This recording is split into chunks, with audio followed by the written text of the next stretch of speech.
Moments like Lisbon in 1967 or various trophy celebrations are at the forefront of these moments. But there's another type of memorable game, one that most fans would rather forget. These are the defeats, especially major shocks or humiliations. So based on this, what's been the worst result in Celtic's history? The following 10 games each have their own case for this title.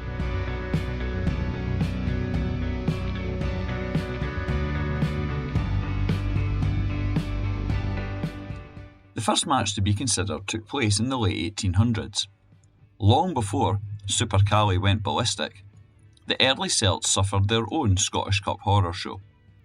By the late 1890s, Celtic were a dominant side in Scotland, having won everything that there was to win. When they were drawn to play junior side Arfurley in the Scottish Cup in January 1890, it was expected to be a routine victory. But before the match, problems arose. A player strike left Celtic with only 7 first-team players, and so reserves had to be drafted in.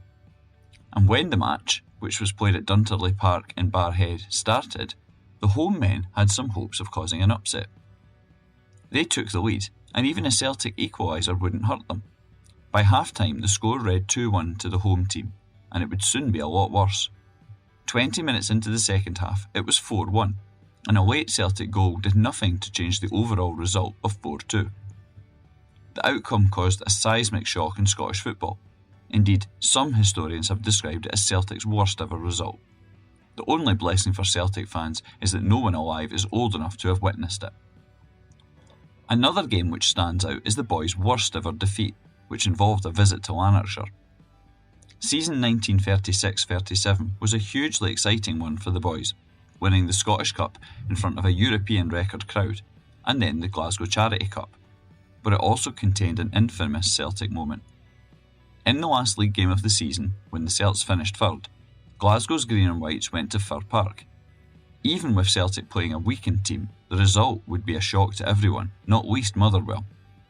The home side went ahead after 9 minutes, perhaps not too surprising given that Motherwell ended the season only 1 point behind Celtic. But then came a second and a third, and by half-time the scoreline read 4-0 to Motherwell. Things, unfortunately, would not improve, especially as Celtic finished the match with 9 men due to injuries and in the days before substitutes were allowed. Motherwell proved that scoring 4 in one half was no fluke. They repeated this feat in the second period, giving them a huge 8-0 win. This remains Celtic's all-time record competitive defeat. One fixture in 1980 wasn't just a scary game, it was more a scary ending to the season. Celtic finished 1 point behind Aberdeen in the title race, having failed to win half of their final 8 games, including 3 defeats. Late in season 1979-80, and playing against the Dundee team that would eventually be relegated, Celtic were confident of a win to get their title quest back on track. Instead, it proved to be a disaster at Dens Park. Playing in April 1980, it all started so well. Roy Aitken put the hoops ahead after only 7 minutes. Surely the easy victory that everyone expected would now happen. Instead, by half-time, Dundee had rallied and they led 3-1. And with 20 minutes still to go, it was 5-1 to the Dark Blues, and the game, and ultimately title hopes, was over. Before the match, a 5-1 score might have been predicted, but the team who lost wouldn't have been, and so this stands as another very bad occasion for the Celts. Celtic's next horror game came in Europe. The early 1990s were not an auspicious era for the club, but one European game especially manages to stand out as a true low point. Playing in the UEFA Cup in 1991, Celtic went to Switzerland to play Neuchâtel Xamax. Despite Celtic's poor record in this era, it was still a match that most Celtic fans expected to win. Instead, a collapse of unthinkable proportions took place. Neuchâtel, who were managed by Roy Hodgson, started well, and they took the lead after only 9 minutes. General malaise through the entire Celtic team meant, though, that by half-time it was 3-0. Then things got even worse on 55 minutes when Hossam Hassan got his hat-trick and Celtic were 4 behind. Brian O'Neill scored 4 minutes later and it gave Celtic some hope, especially in the days of the away goals rule. But rather than shutting up shop and fixing things in Glasgow, Hassan got his 4th and it ended 5-1. It proved to be too big a score to overcome in the second leg. In many ways, it was a shadow that hung over Liam Brady's remaining 2 years at the club. When Celtic won the Scottish Cup in 1989, few people could have imagined that by November 1994 there would be no more trophy success. So when the Celts faced First Division Raith Rovers in the League Cup final, there was surely only one result that would be possible. However, the Fife team hadn't read that script, and they took the lead after only 19 minutes. Still, Andy Walker's 32nd minute equaliser and then Charlie Nicholas's 84th minute strike meant that normal service was surely resumed. That is, of course, until a defensive horror show let Rovers equalise 2 minutes later. There were no more goals in normal or extra time, and this meant penalty kicks would be needed. The rest, of course, is history. Celtic captain Paul McStay missed the all-important shot, which ensured that there would be dancing in the streets of Raith, but not Glasgow's East End. It's a game that still haunts the club in many ways to this day. Another cup game, which has a terrible reputation and is certainly still remembered, took place in 2000. Some matches are memorable for multiple reasons. Inverness Caledonian Thistle's visit to Glasgow's East End in February 2000 is one such example. This game inspired a famous newspaper headline, and it proved to be the death knell for John Barnes' time in charge of the club. In the Scottish Cup, Celtic's home draw with Inverness was expected to be a standard victory for the boys. The first sign of problems came when the original match had to be postponed owing to high winds and stadium problems. The replayed match was held midweek in front of a less than capacity crowd. Things started badly. Cali took the lead after only 16 minutes, but that seemed to wake up Celtic, who equalised a minute later through Burchill.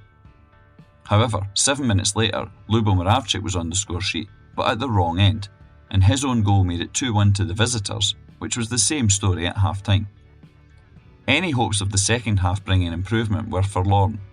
Unbeknown to the fans, a half-time fight meant Mark Viduka refused to play in the second half, and when Inverness went 3-1 ahead on 57 minutes, the writing seemed to be on the wall. And so it was for Celtic's Scottish Cup hopes and Barnes' time at the club, which of course led to the headline, Super Cali go ballistic, Celtic are atrocious. The next terrible match from Celtic's history came in May 2005. Celtic stood on the brink of winning another League and Scottish Cup double. It was the last day of the season, and the Hoops arrived at Fir Park knowing a win would guarantee them that season's championship.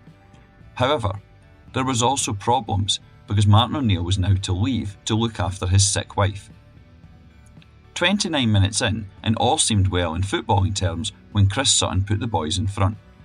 Celtic continued to dominate, although worryingly, Gordon Marshall in the well goal was having a great game. Craig Bellamy in particular should have scored to kill off the match. But with 2 minutes left, surely Celtic would see things out. Sadly, enter a future Celtic hero, Scott McDonald. His equaliser caused panic amongst the Celts, who now had to push for a winner because Rangers were winning at Easter Road. And then, of course, McDonald made it a double, and the title was gone. Never was the title Black Sunday more aptly applied. In July 2005, just a few months after Black Sunday, the clouds still had not lifted from Celtic. Martin O'Neill had gone, to be replaced by Gordon Strachan, but still feelings of disappointment remained. However, the new boss had the perfect chance to get off to a winning start. Travelling to Slovakia, this Champions League qualifying game should have been standard fare for Celtic, certainly across the 2 legs. However, this was not to be the case as Celtic faced Armedia Bratislava. At half-time, the Celts were 1-0 down, but there seemed little need for worry, with plenty of time remaining both in this match and the second leg to turn it round. But then unfortunately, the second period began. Within 12 minutes, it was 2-0, and just when Celtic needed to defend, the roof caved in, and the boys lost 3 goals in the final 15 minutes. The scoreline of 5-0 was catastrophic in footballing terms, and an insurmountable hurdle. Even a fighting 4-0 win in the second leg couldn't change things, although it raised valid questions about how the first leg disaster had managed to happen. Still, Strachan's team soon improved and claimed a League and League Cup double that year, and his European record went on to be very impressive, including 2 last 16 appearances in the Champions League. The next infamous Celtic match was also a managerial debut. A new wave of hope would come over Celtic in the summer of 2016. Brendan Rodgers arrived at the club, intent on taking the boys to the next level. He was to face a Rangers team in their first year in the top league since liquidation, and was a genuine big name. In July 2016, his first competitive match was perceived to be a glorified friendly. Playing in a Champions League qualifier, he was away to the Gibraltar side Lincoln Red Imps. Their ground looked like a junior pitch, and it was surely only a matter of how many for Celtic. But then came the game. As the minutes went on, it was difficult to tell who were the part-timers and which side was representing former kings of Europe. Celtic struggled to create meaningful chances, and when the home side took the lead in the second half, it wasn't a shock based on how the match had been going. A 1-0 loss to a team, including a taxi driver and fireman, was up there with Celtic's most embarrassing moments. But of course, it proved to be irrelevant as the boys won the second leg 3-0, and Rodgers' team went on to deliver an Invincibles domestic season. The last game to be discussed is perhaps more of a surprise. Losing this game certainly wasn't a shock. It's never an embarrassment simply to get beat from a far superior opponent. But there's losing to a better team, and then there's humiliation. In the early years of the 2000s, Celtic always had an impressive home reputation in Europe, but the away record of the club was very poor. In all these matches, an especially terrible one happened in September 2016. Celtic had previously done well in the 20th century when making Nou Camp visits, including a Champions League draw and putting Barcelona out the UEFA Cup. And of course, Celtic famously beat Barcelona in Glasgow in 2012. The 2016 tie was to be just as memorable, but for very different reasons. Even after Celtic fell behind to Barcelona, some Hoops fans still had hopes of achieving a positive outcome, although Moussa Dembele's penalty miss quickly ended those hopes. And then things became very grim. First it was 2-0, then 3, then 4, and so on until the scoreline read 7-0 to Barcelona. Celtic's worst post-war defeat and biggest ever European loss is one that should only be watched whilst hiding behind a couch. There were similar problems when losing 7-1 to Borussia Dortmund in 2024, but at least that night there was the comfort of scoring. So, in total then, these are 10 terrible games from the boys' past. Of course, the Celtic song includes the line, "We don't care if we win, lose or draw." If you want to truly know and understand the club's history, you have to accept the defeats as well. These 10 fixtures are certainly examples of Celtic's worst scorelines, and it would be better if they'd never happened, but they're still part of Celtic's story. And, thankfully, they're much less common than the days of celebration that have defined Celtic since first playing in 1888. If you want to learn more about Celtic history, follow Hail Hail History on Twitter, X and Blue Sky. You can also take part in free Celtic history walking tours. Visit celticwalkingtours.wordpress.com for more information.